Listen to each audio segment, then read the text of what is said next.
I was sitting on my front porch sipping a cup of black coffee when it happened. A sleek white BMW with gaudy gold rims came barreling down my long gravel driveway, kicking up dust like a storm.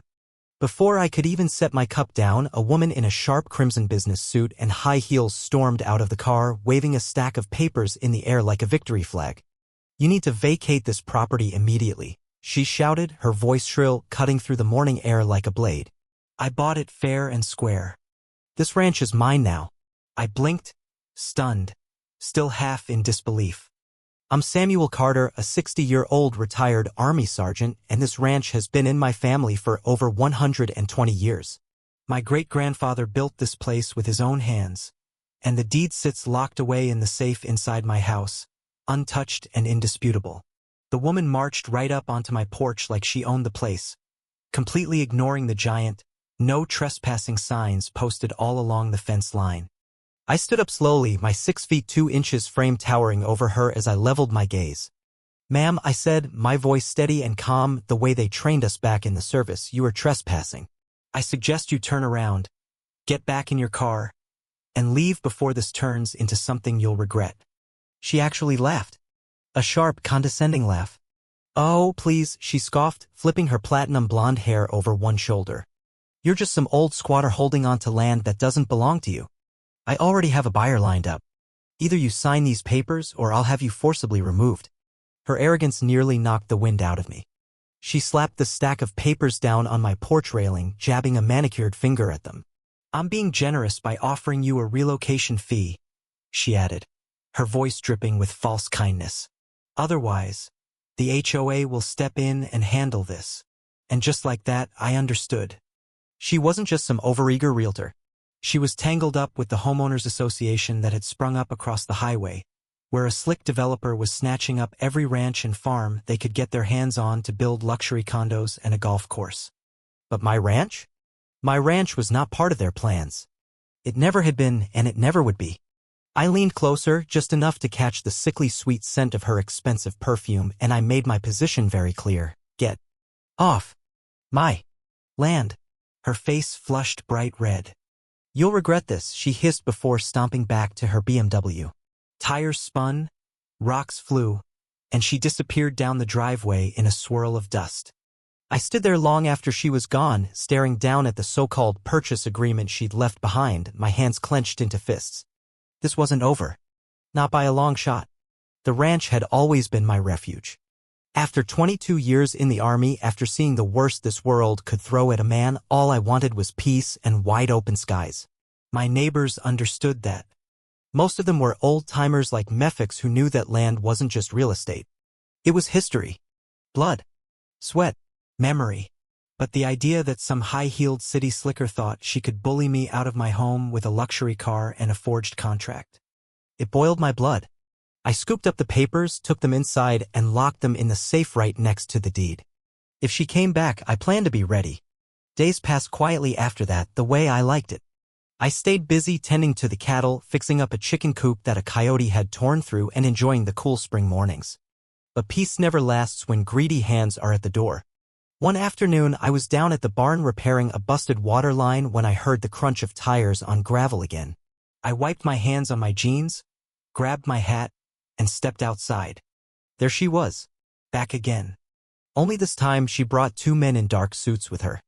They didn't bother knocking. They marched right up to my porch like they owned the place, pushing the gate open without a care in the world. "You were warned," the realtor said smugly. "These gentlemen are here to finalize the paperwork. You can either sign now or face legal action." I crossed my arms, squaring my shoulders. "You're trespassing again," I said. "This is your last warning. Get off my land." One of the suits pulled out his cell phone and started recording. "Hostile and uncooperative," he announced loudly, the camera trained on me. "This will be important for the case." "Case? What case?"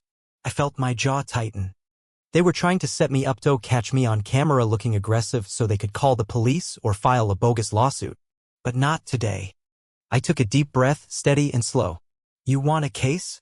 Fine. You're about to get one."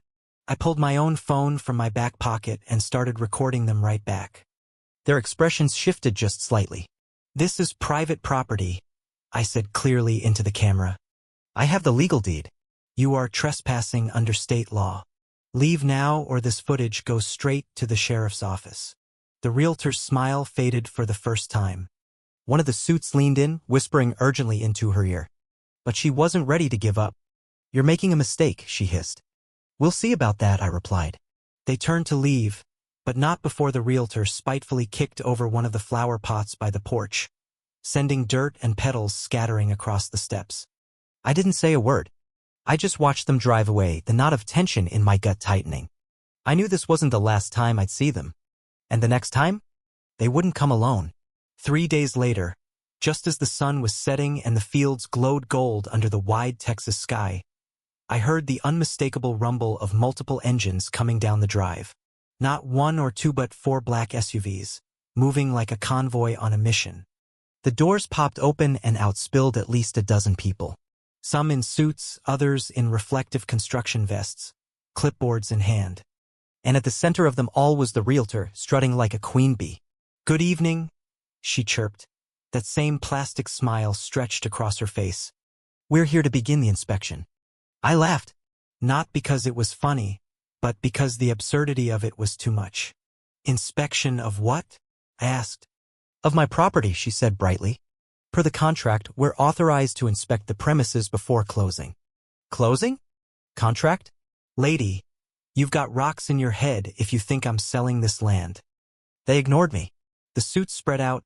Clipboard people wandered toward the barn. 2 more marched toward my cattle pens. They started taking inventory like they already owned the place. I grabbed my phone again, steady as ever, and hit record. You are illegally trespassing on private property. You are not authorized to be here. This land is not for sale. You are violating the law. The realtor didn't even blink. She pulled a single piece of paper from her bag and waved it at me. Your signature, she said smugly, right here. I snatched it from her and stared. A photocopy. A bad one. The signature was a laughable forgery. This isn't my signature, I said. She just smiled wider. Tell it to the judge. But that wasn't all she brought with her. She'd come prepared for war. And I was ready to fight.